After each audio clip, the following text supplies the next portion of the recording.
kaiyo.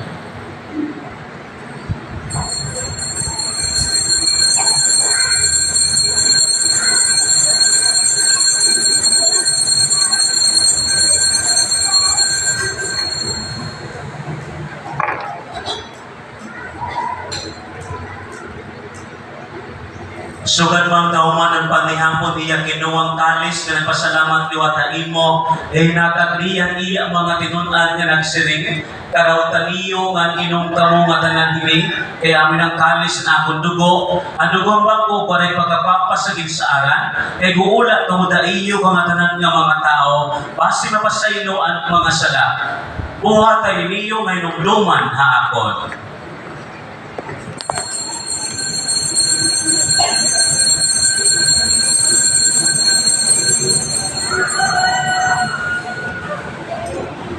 Ito ganta ang misteryo ang pagtuo.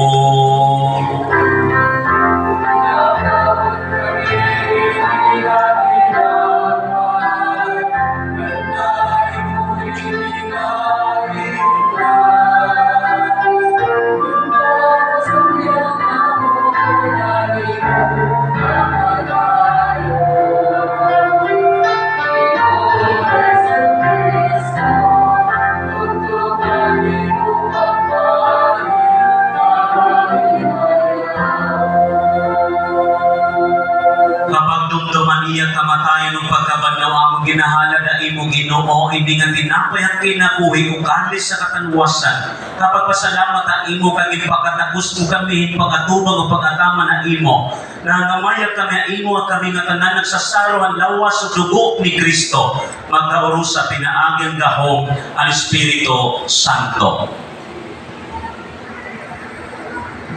Ginoo hinumdumi ani mo simbahan na bubuhos ng kalibutan.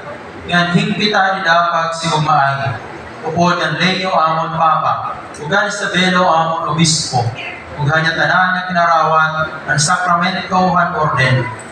Tinong dumiliwatan among kabuktuan ang kinabuhay na, nga puno paglaong hira mababanhaw. Pasod lang hira, ugan niya tanan ng mga binatay, hirad kapawa ang imo himaya. Kaluoy kami nga tanan. Bas matapos kami makaambitan kinabuhi gadayon. Upunan baraan ni Birhen Maria, Heroy ng Diyos. Ang baraan ni Jose, iya esposo. Ang baraan ni mga apostol. Baraan ni Isidro Labrador. Ugan na tanan ng mga santos nga nakalipay ang imo ang tanan ng katubigan. Itugot na magdali, maghima.